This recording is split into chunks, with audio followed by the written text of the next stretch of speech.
Welcome to this in-depth discussion. Today, we're going to examine a document you provided from the Australian Buddhist Practice Association. Our goal isn't just to repeat the usual health advice you might have heard before. We want to dig deeper into the reasons behind these dietary habits and explore the hidden risks we often overlook. Let's start with a number. The World Health Organization recommends that adults consume no more than 25 grams of free sugars per day. That's about 6 small teaspoons. It sounds manageable, right? But is it really that simple? The devil is in the details. Free sugars, a hidden trap.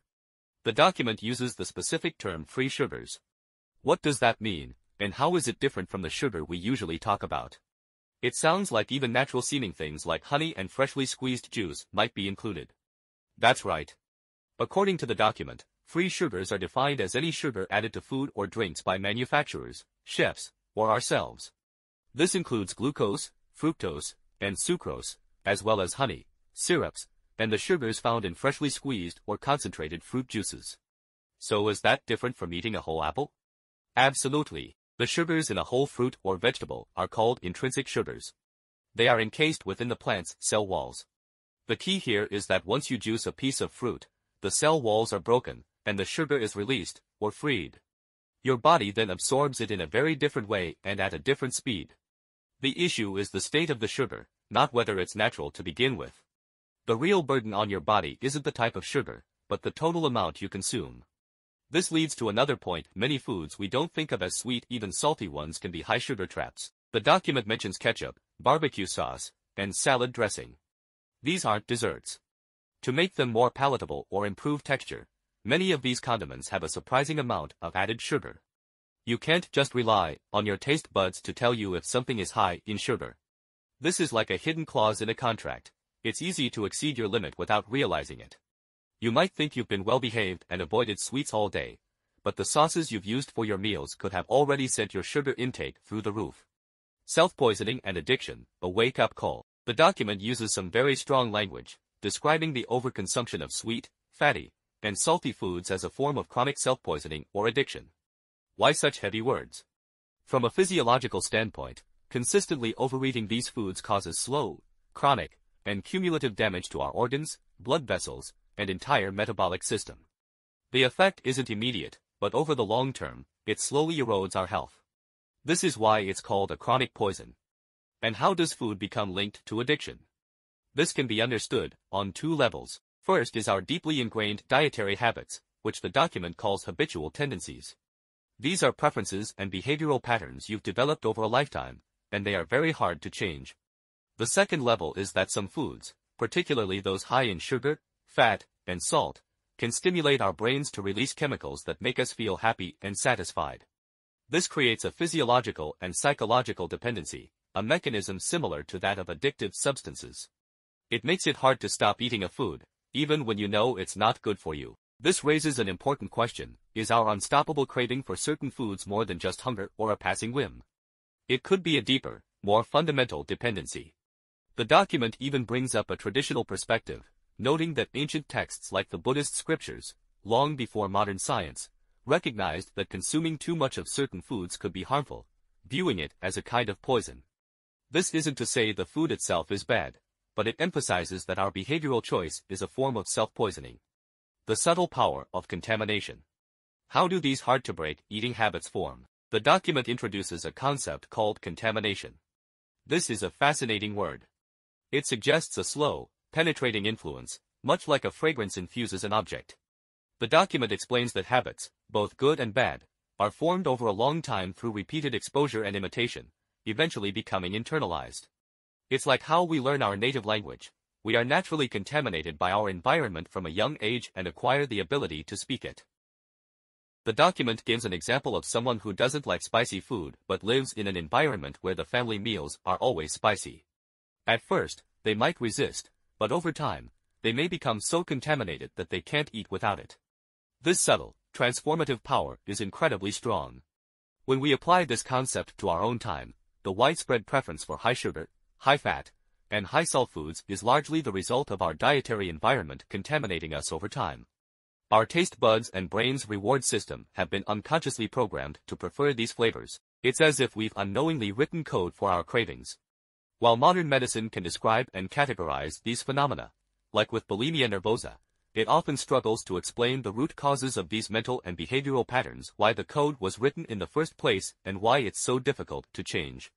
The document offers a different perspective. We can look to traditional wisdom and its observations on how the mind works. By understanding how mental afflictions like greed, hatred, and delusion influence our behavior, we can use this knowledge to establish a correct understanding and rewrite our unhealthy patterns. Concrete harm, the dried fruit and leaky gut metaphors. So, we know that because of habit and addiction, it's easy to overeat.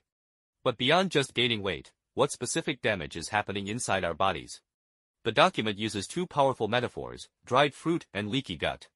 Dried fruit, imagine a fresh fruit soaked in a highly concentrated sugar solution. It loses its water, firmness, and structure, becoming soft and mushy. The document uses this to illustrate what happens when our body's tissues, including our organs, cells, and even DNA, are constantly steeped in a high-sugar, high-fat, high-salt fluid environment. Like the fruit, they slowly lose their healthy structure and function, becoming fragile, prone to inflammation, and easily damaged. Leaky gut, this describes a pathological condition where the intestinal wall's mucosal barrier becomes compromised. This barrier is crucial. It absorbs good nutrients while blocking harmful substances from entering the bloodstream.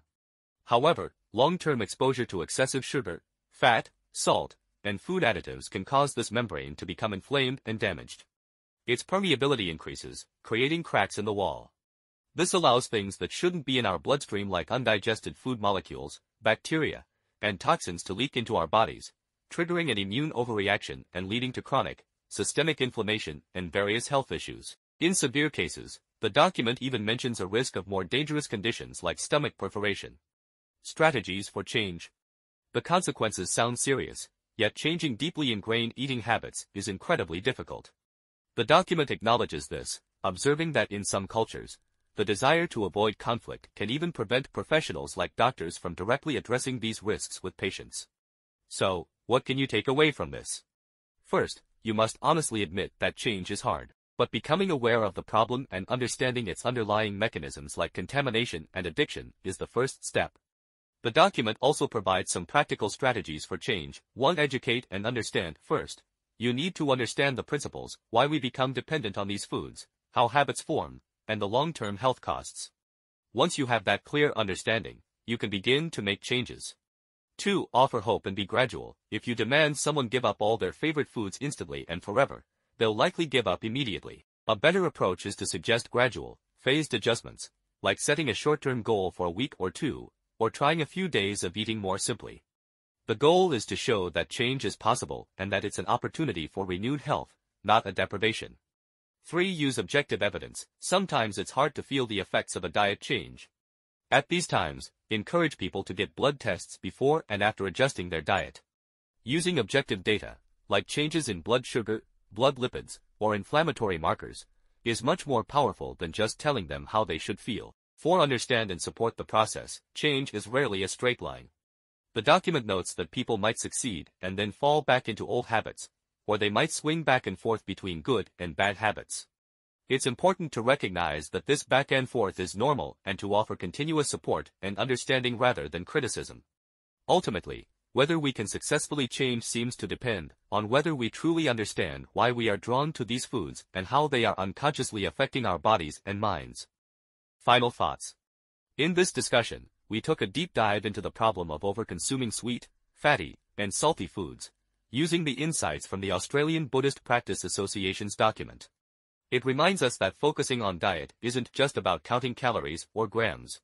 We need to be aware of hidden sources, understand the potential for addiction, recognize the powerful force of contamination informing our habits, and grasp the deeper harm like leaky gut that goes beyond just weight gain. The document also connects these difficult-to-change habits to deeper psychological patterns, like the habitual tendency of greed. As a final thought, I'd like to leave you with a question. When you realize that your strong cravings and hard-to-break habits may not just be physical or a matter of taste, but could be related to deeply ingrained psychological tendencies, how might this awareness change the way you approach your health habits and even how you view your own inner world? This might be a more profound aspect to explore than diet itself.